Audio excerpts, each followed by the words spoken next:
Hello students, last video में discuss किया था चैप्टर नंबर 3 एक्सरसाइज 2 और इससे रिलेटेड हमने कुछ वर्ड प्रॉब्लम सीखी थी।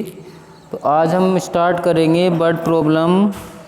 किससे नंबर है आज हमारे पास 21 में क्या है, a fraction becomes 4/5 if 1 is added to both numerator and denominator. इसका मतलब ये है कि फ्रैक्शन में हमारे पास फ्रैक्शन की वैल्यू क्या हो जाती है, 4/5 हो जाती है। कब हो जाती है?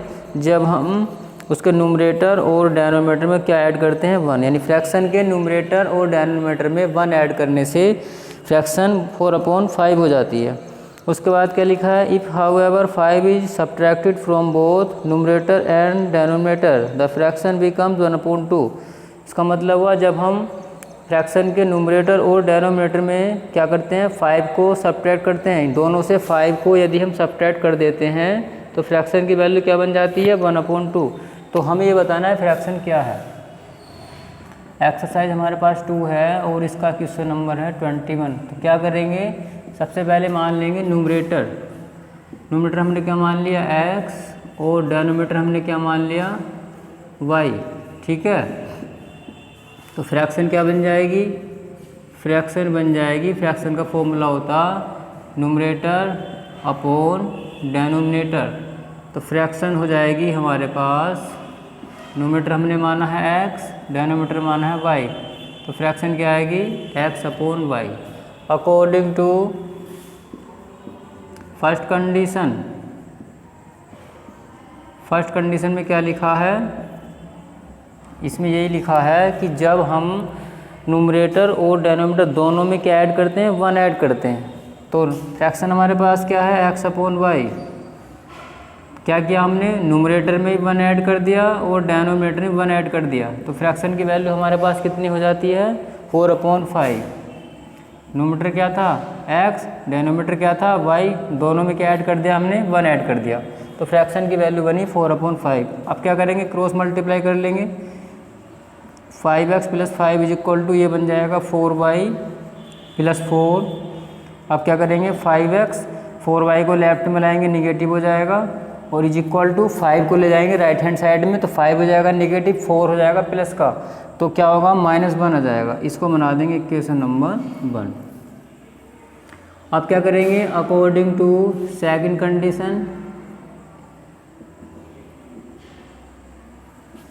कंडीशन में क्या गिवन है। अब हम क्या करेंगे, न्यूमरेटर और डेनोमिनेटर में से 5 को सब्ट्रैक्ट करेंगे तो फ्रैक्शन की वैल्यू हो जाएगी 1/2। फ्रैक्शन हमारे पास क्या है, x/y। न्यूमरेटर क्या है इसमें, x, denominator y। Second condition में क्या था, दोनों से 5 को सब्ट्रैक्ट करिए, तो दोनों में से क्या किया हमने, 5 को माइनस कर दिया। तो फ्रैक्शन की वैल्यू कितनी बनी, अब 1/2। ठीक है, अब इसको सोल्व कर लेंगे, क्रॉस मल्टीप्लाई कर देंगे, तो कितना बनेगा, 2x - 10, और ये बन जाएगा y - 5। 2x, y का ट्रांसफ़र करेंगे लेफ्ट में, और 10 को ले जाएंगे राइट हैंड साइड में, तो हो जाएगा, ये 10 पॉजिटिव होगा, 5 नेगेटिव, तो +5 रह जाएगा। 10 - 5 = 5। क्या करेंगे, इन दोनों इक्वेशंस को सोल्व कर लेंगे किसी भी मेथड से। जो x और y की वैल्यू आएगी उस वैल्यू को यहाँ पर पुट कर देंगे, तो क्या बन जाएगी हमारे पास, फ्रैक्शन। ठीक है, इसके बाद देखिए तुम बाकी क्वेश्चन तुम करके देखोगे। क्वेश्चन नंबर देखिए, मैं 26 को समझा रहा हूँ। इसमें क्या है, the sum of the numerator and denominator of a fraction is 3 less than twice the denominator. की जो फ्रैक्शन है उसमें जो न्यूमरेटर और डेनोमिनेटर जो हम मानेंगे, मान लीजिए न्यूमरेटर को हमने मान लिया है उसमें x और डेनोमिनेटर को हमने मान लिया है y। तो उन दोनों का जो सम है, क्या लिखा हुआ है इसमें कि sum of the numerator and denominator, numerator और डेनोमिनेटर का जो सम होगा किसी फ्रैक्शन का, उनका जो सम है वो 3 less than twice the denominator, denominator के दुगने से क्या है, 3 कम है। सेकंड कंडीशन क्या है, if the numerator and denominator are decreased by 1। यदि न्यूमरेटर और डेनोमिनेटर को हम दोनों में से क्या करते हैं, डिक्रीज का मतलब होता है कमी करना। दोनों में से अगर एक 1 घटा दिया जाए, 1 की कमी कर दी जाए, तो the numerator becomes half the denominator. तो न्यूमरेटर जो होता है वो डेनोमिनेटर का हाफ हो जाता है। तो मीनिंग क्या हुआ, जो फ्रैक्शन का न्यूमरेटर और डेनोमिनेटर है उनका जो सम है वो डेनोमीटर के 2 गुने से 3 कम है। सेकंड कंडीशन में यदि न्यूमरेटर और डेनोमिनेटर में हम 1 की कमी कर दें तो जो न्यूमरेटर होगा वो डेनोमीटर का हाफ हो जाता है। ठीक है, the numerator becomes half the denominator.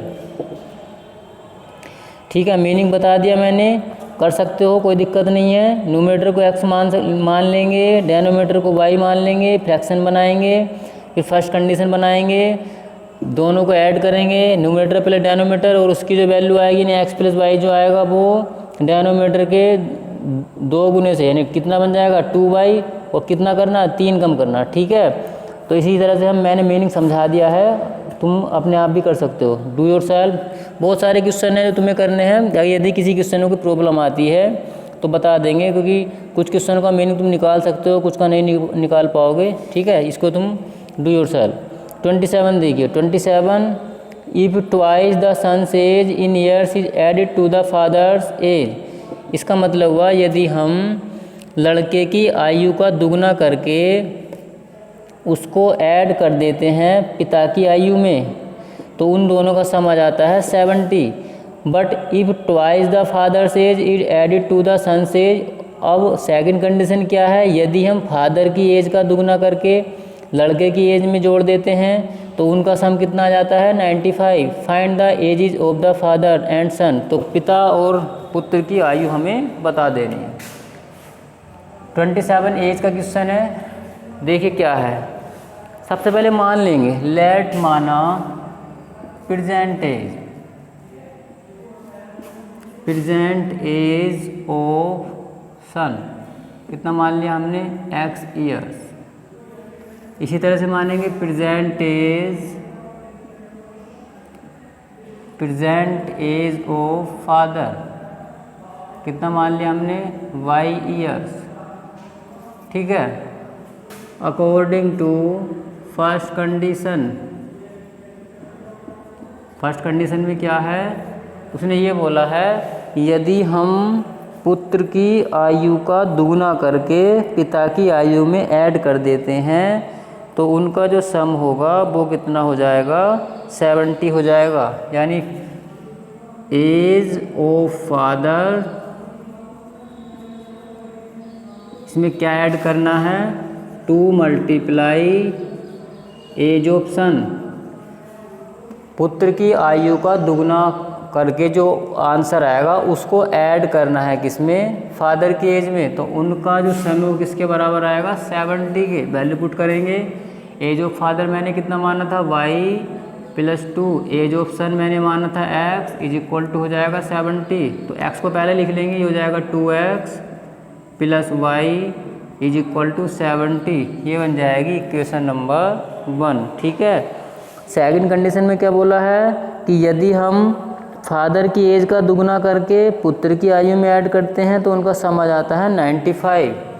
According to second condition, second में यही है कि age of son plus 2 multiply age of father, तो इनका सम आ जाएगा 95 के इक्वल। यानी लड़के की जो पुत्र की जो एज है वो कितनी मान रखी हमने x, पिता की एज y। इसका मीनिंग हुआ फादर की जो एज का अगर हम डबल करेंगे, जब लड़के की पुत्र की एज में ऐड करेंगे तो उनका सम आ जाएगा 95। तो कितना बना x plus 2y is equal to 95। ये बन जाएगी इक्वेशन नंबर 2। किसी भी मेथड से सोल्व कर सकते हैं, एलिमिनेशन, सब्स्टिट्यूशन, क्रॉस मल्टीप्लिकेशन, जो भी आंसर आएगा यानी उसके अकॉर्डिंग x और y की वैल्यू फाइंड आउट करके हम क्या करेंगे ये बता देंगे फिर कि फादर की एज कितनी है और सन की एज कितनी है। ठीक है, इसको भी तुम अपने आप करेंगे। उसके बाद मैं अब तुम्हें समझा रहा हूँ क्वेश्चन नंबर, एक बोर्ड का सवाल समझाऊंगा जो दे रखा है 41 में। 41 क्या है, ए boat covers 32 kilometre up stream and 36 kilometre down stream in 7 hours. इसका मतलब हुआ जो एक नाव है वो 32 किलोमीटर जाती है अप स्ट्रीम और 36 किलोमीटर जाती है डाउन स्ट्रीम। उन दोनों में जो समय लगता है वो लगता है 7 घंटे। ठीक है, टोटल टाइम कितना लगा? 7 घंटे। Also it covers 40 kilometre up stream and 48 kilometre down stream. अब अगर वो अप स्ट्रीम 40 किलोमीटर जाएगी और 48 किलोमीटर जाएगी डाउन स्ट्रीम, तो उस समय लगा उसको समय 9 घंटे। तो find the speed of the boat in still water. देखिए 2 केस होते हैं इसमें। अब सबको पता है जब बोट नाव जो है, जब नाव और पानी, यहाँ पर 2 ऑब्जेक्ट है हमारे पास, ठीक है, तो उसमें 2 डायरेक्शन बनी है। एक तो वो जब धारा और नाव दोनों एक ही डायरेक्शन में जा रही है, एक कंडीशन वो बनेगी। और एक कंडीशन वो है जब धारा और नाव दोनों अपोजिट डायरेक्शन में। मतलब क्या है, मान लीजिए धारा जो है, इस पानी की जो धारा है वो इसकी डायरेक्शन इधर है। एक बार क्या हुआ, नाव इधर से आएगी तो दोनों की डायरेक्शन सेम हो जाएगी, और अगली बार क्या होगा, नाव उधर से आएगी तो दोनों डायरेक्शन सेम अलग अलग हो जाएगी। ठीक है, तो इन्हीं को आपस में क्या पढ़ते हैं, अप स्ट्रीम और डाउन स्ट्रीम। ठीक है, अप स्ट्रीम जब अपोजिट हो और डाउन स्ट्रीम जब डायरेक्शन में हो, इस तरह से। तो याद रखना है, अपोजिट डायरेक्शन में यानी अप स्ट्रीम में माइनस करना है और डाउन स्ट्रीम में प्लस करना है, ये ध्यान रखेंगे। अप स्ट्रीम डायरेक्शन जब भी निकलेगी तो माइनस करना है। माइनस क्या करना है वो मैं बताऊंगा। तो देखो इसमें क्या है, क्वेश्चन नंबर 41। सबसे पहले हम मानेंगे लेट माना स्पीड ऑफ बोट, हमने माना उसको x किलोमीटर पर आवर। एक बोट है और दूसरा क्या पूछा हमसे, स्पीड ऑफ स्ट्रीम, तो उसको मान लेंगे लेट मान रखा हमने पहले ही, स्पीड ऑफ स्ट्रीम वो कितना मान लिया, धारा की चाल हमने मान ली है y किलोमीटर पर आवर। तो अब जब नाव और पानी की धारा एक ही डायरेक्शन में है तो पहले उसकी स्पीड निकालेंगे, और जब एक केस क्या बनेगा, जब नाव और पानी की धारा की डायरेक्शन अलग अलग है तो वो स्पीड निकालेंगे। तो इसका मीनिंग क्या हुआ, अब हम स्पीड फाइंड आउट करेंगे कि स्पीड ऑफ बोट, या डायरेक्ट लिख सकते हैं up stream speed of boat. तो बोट की जो स्पीड आएगी वो अप स्ट्रीम डायरेक्शन में कैसे होगी, मैंने बताया अप स्ट्रीम में माइनस करना। माइनस क्या होगा, मान लीजिए मुझे धारा की विपरीत दिशा में नाव की चाल निकालनी है, धारा की विपरीत दिशा में नाव की चाल, इसका मतलब हुआ धारा इस तरफ है और नाव उधर से आ रही है, तो अपोजिट हो गया, धारा की विपरीत दिशा में नाव की चाल। तो जब हम ये ध्यान रखेंगे डायरेक्शन जब भी चेंज हो रही है, हर बार हमें क्या करना है, जो स्ट्रीम जो हमारे पास धारा की चाल है उसी को ऐड करना है, उसी को माइनस करना। ऑब्जेक्ट की स्पीड में जो धारा की चाल होगी वो उसको ही ऐड करना, उसको ही माइनस करना। बस क्या ध्यान रखना है आपको, अप स्ट्रीम स्पीड में माइनस होती है स्ट्रीम की स्पीड, और डाउन स्ट्रीम में प्लस हो जाती है स्ट्रीम की स्पीड। स्पीड किसकी निकाल रहे हैं, बोट की, तो पहले बोट की स्पीड लिख दीजिए। ठीक है, अब डायरेक्शन कैसी अप स्ट्रीम है, तो यहाँ से हम क्या कर देंगे, स्ट्रीम की स्पीड को माइनस कर देंगे, तो न्यू स्पीड आ जाएगी x किलोमीटर पर आवर। इसी तरह से निकालेंगे down stream speed of boat, तो डाउन स्ट्रीम में क्या हो जाएगा, प्लस होगा। स्पीड किसकी फाइंड आउट करनी है, बोट के लिए। अब अप है तो स्ट्रीम की स्पीड को माइनस करिए, डाउन है तो स्ट्रीम की स्पीड को प्लस कर दीजिए, तो यहाँ पर आ जाएगा x + y kilometre per hour. ठीक है, स्पीड आ गई, तो अब टाइम निकालो। टाइम, अब टाइम किसके अकॉर्डिंग निकलेगा, पहले केस में according to first condition.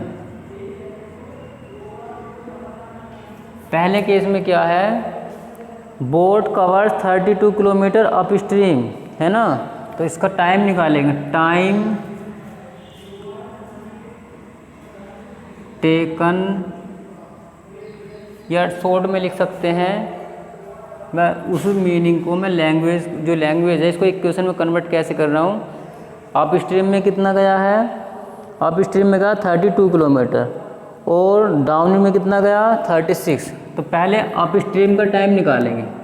Time का formula distance upon speed. Up stream में डिस्टेंस कितनी कवर की है 36। यहाँ ध्यान देंगे टाइम का जो फॉर्मूला है वो है डिस्टेंस अपॉन स्पीड। तो पहले केस में डिस्टेंस कवर की है अप स्ट्रीम, तो अप स्ट्रीम में कितना गया वो 32 किलोमीटर 32, तो 32 हो जाएगा डिस्टेंस की वैल्यू अपॉन स्पीड। अब स्पीड वो लगाएंगे जो हमने अप स्ट्रीम और डाउन स्ट्रीम वाली निकाल रखी हैं। अप स्ट्रीम में कितना गया 32 किलोमीटर, तो अप स्ट्रीम वाली स्पीड कितनी आ जाएगी x माइनस वाई। तो डिस्टेंस तो 32, स्पीड क्या लगेगी x माइनस वाई।